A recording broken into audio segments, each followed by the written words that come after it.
अस्सलामुअलैकुम and have a great day. उम्मीद करता हूँ सब खैरियत से होंगे। आपका भाई भी शुक्र अल्लाह का बेहतरीन ज़बरदस्त। अच्छा, काफ़ी सारे लोगों ने ना मैसेजेस किए थे कि यार हमें बताएं कि जापान में सैलरी कितनी है, आप कितने पैसे कमाते हैं और जो अखराजात होते हैं जापान के अंदर वो कितने हैं, अकोमोडेशन हो गई, टैक्सेस हो गए और खाने पीने के अखराजात जो हैं वो कितने हैं और at the end of month आप कितने पैसे कमा सकते हैं।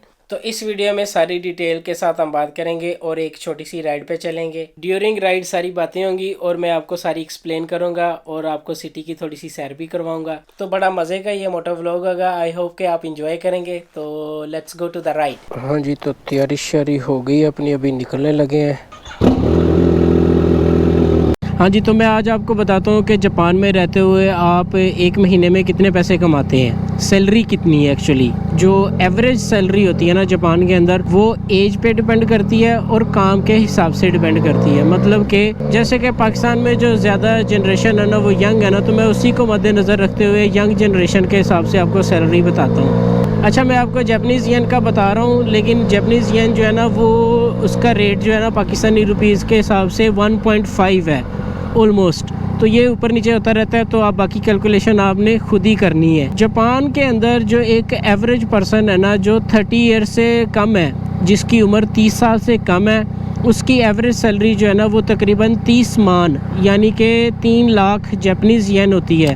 ये एवरेज सैलरी की मैं बात कर रहा हूँ। इससे कम भी होती है, इससे ज़्यादा भी होती है, लेकिन अगर आप एक एवरेज कैलकुलेट करें ना तो ये इतनी निकल आती है। अच्छा, ये मैं जापानियों की बात कर रहा हूँ क्योंकि ये जापानी मुल्क जापानियों का है। फॉरेनर जब इधर आते हैं ना तो उनके लिए बड़े चैलेंजेस होते हैं। जो सबसे बड़ा चैलेंज है ना वो लैंग्वेज है। लैंग्वेज अगर किसी बंदे को नहीं आती तो वो फेल है, चाहे उसके पास कोई भी डिग्री है। लैंग्वेज मस्ट है। तो अगर तो आपने जापान के अंदर सर्वाइव करना है ना, इवन आप PhD भी हैं, फिर भी आपको लैंग्वेज की ज़रूरत पड़ेगी।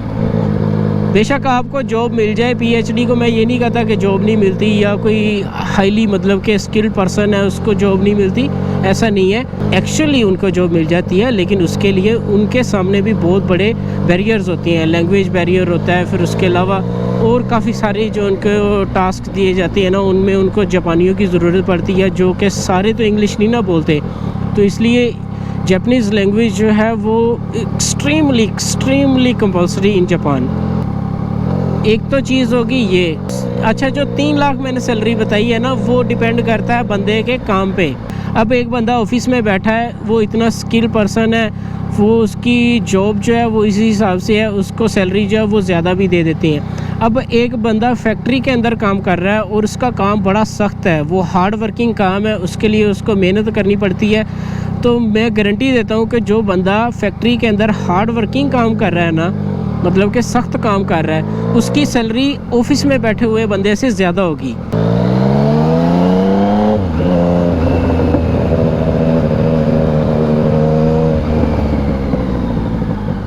जापान के अंदर जो सैलरी वाला सीन है ना ये थोड़ा सा ना डिफरेंट है दूसरे कंट्रीज़ की निस्बत। पाकिस्तान में क्या होता है कि आप मज़दूर है ना, मज़दूर को देखे कितना मुशक्क़त वाला काम होता है उसकी मतलब कि ना शाम के वक्त ऐसे फटी होती है, फिर भी उसको जो है ना दिहाड़ी देने में बंदे जो है ना वो डिले करते हैं, कतराते हैं, कम करते हैं। मतलब कि बहुत सारी चीज़ें जो है ना उनके साथ की जाती हैं। लेकिन जो एक मज़दूर बंदा है ना, मज़दूर की सैलरी जापान के अंदर हुई बहुत ज़्यादा, बहुत पैसे कमाते हैं। 5 लाख 4 लाख 5 लाख येन जो है ना वो इजीली कमा जाते हैं। मज़दूर की इतनी इधर डिमांड है क्योंकि इधर लेबर जो है वो कम होती जाती है। जापानी जो लड़के हैं अभी नए, वो मम्मी डैडी टाइप हैं, वो मतलब कि फैक्ट्रियों में काम नहीं करते। अब जितनी भी फैक्ट्रीज़ हैं ना, फैक्ट्रीज़ में 90% जो लोग हैं वो फॉरेनर्स हैं। 90%, इमेजिन करें 90% जो पॉपुलेशन है वो फॉरेनर्स की है फैक्ट्रीज़ में जो काम कर रहे हैं अभी।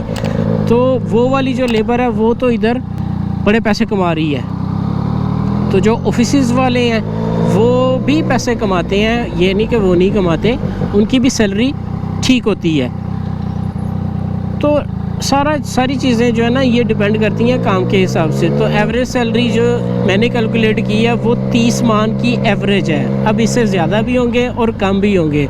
ये 30 साल की उम्र तक होता है। जब आप 30 साल से ऊपर हो जाते हैं ना तो फिर आपकी सैलरी जो है वो ज़्यादा होती है। ये बड़ा इधर फैक्टर है। 3 लाख जापानीज़ येन तो होगी, चलो जी, आपकी सैलरी। तो लेकिन असल जो चीज़ है, हाँ जी, आप बचाते कितना है। जो at the end of month आपकी सेविंग है या आपको बचना है वो कितना होता है, ये सारा मैटर करता है। तो इसका मैं आपको अभी बताता हूँ। मैं ज़रा इधर एक छोटी सी चीज़ ले लूँ। तो सबसे पहला ख़र्चा आ जाता है इधर अकोमोडेशन का। अकोमोडेशन अगर तो जो फैक्ट्री वाला है वो ओबियसली अगर फैक्ट्री के दिए हुए अकोमोडेशन में रहेगा तो उसको वो बहुत ही सस्ता पड़ेगा। तो वो भी तकरीबन कोई 15 से 20 हज़ार जापानीज़ येन जो है उसके मंथली उधर शेयर हाउस में लग जाते हैं जो कंपनी प्रोवाइड करती है। अगर बंदा कह ले कि इंडिविजुअली अपनी यानी कि सेल्फ़ अकोमोडेट करना चाह रहा है तो उसकी अकोमोडेशन जो है वो नॉर्मली अगर आप सिटी से थोड़ा सा साइड पे होके लें तो वो आपको जो शेयर हाउस होगा, एक बेड वाला एक कमरा होता है उसके अंदर, और किचन बाथ जो भी है वो सारा कुछ फैसिलिटेट करते हैं वो शेयर हाउस वाले। तो एक बंदे की अच्छी वाली जो अकोमोडेशन है ना उसका आपका मिनिमम जो है ना वो 25 से 35 हज़ार जापानीज़ येन के राउंड अबाउट आ जाता है। तो आप इसको 30 हज़ार कंसीडर कर लें। तो 30 हज़ार ये अकोमोडेशन का ख़र्चा आ जाता है। फिर उसके बाद उसकी आ जाती है ट्रैवलिंग। अगर तो उसकी जॉब जो है बिल्कुल उसके घर के पास है जिधर वो रह रहा है तो वो साइकिल से भी जा सकता है, आ सकता है। तो अगर तो उसको चाहिए ट्रेन वगैरह का ख़र्चा तो आप उसके लिए फिर उसका मंथली पास होता है वो ट्रेन का बनाना पड़ता है। तो वो भी तकरीबन कोई 7-8 हज़ार या 10 हज़ार जापानीज़ येन के करीब बन जाता है। उसके बाद उसका मोबाइल फ़ोन का बिल जो है वो कम से कम इधर 10 हज़ार मंथली जापानीज़ येन में आता है बिल उसका मोबाइल फ़ोन का। 10 हज़ार ये भी उसके अंदर ऐड कर लें।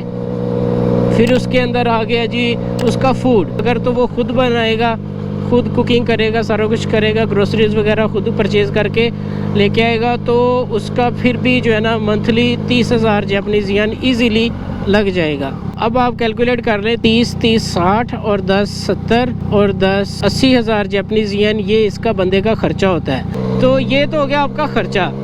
अब इसके बाद आते हैं जी टैक्सेस। टैक्स जो है वो जापान के अंदर आपने टैक्स नहीं ना पे किया, आपको वीज़ा ही नहीं देना उन्होंने अगला। तो फिर अल्लाह हाफिज़, बाय बाय, टाटा, ख़त्म। सबसे पहला टैक्स इधर आता है आपकी हेल्थ इंश्योरेंस। वो भी एक किस्म का टैक्स ही है। हेल्थ इंश्योरेंस आपने मस्ट पे करनी है इधर। अगर आप हेल्थ इंश्योरेंस नहीं पे करोगे तो गवर्नमेंट आपके एसेट सीज कर लेगी। इतनी इम्पोर्टेंट है। और हेल्थ इंश्योरेंस जो है वो गवर्नमेंट प्रोवाइड करती है। अच्छा देखिए कलर कैसे चेंज हो गया, ग्रास का भी येलो हुआ पड़ा सारा। इधर भी ये रेड से दरख्तों के आप देख रहे हैं ना।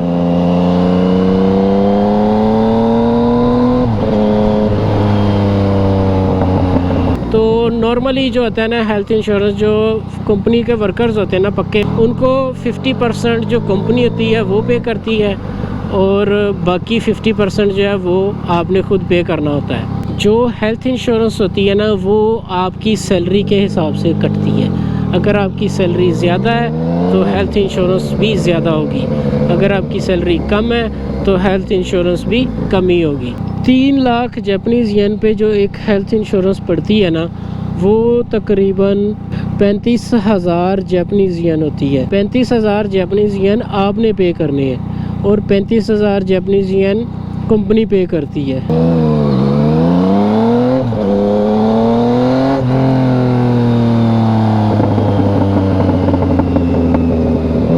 पहले हमने कैलकुलेट किया था 80,000 में ये 30,000 और जमा कर देंगे तो ये बन जाएगा 1,10,000। तो ये हो गया जी आपका ख़र्चा।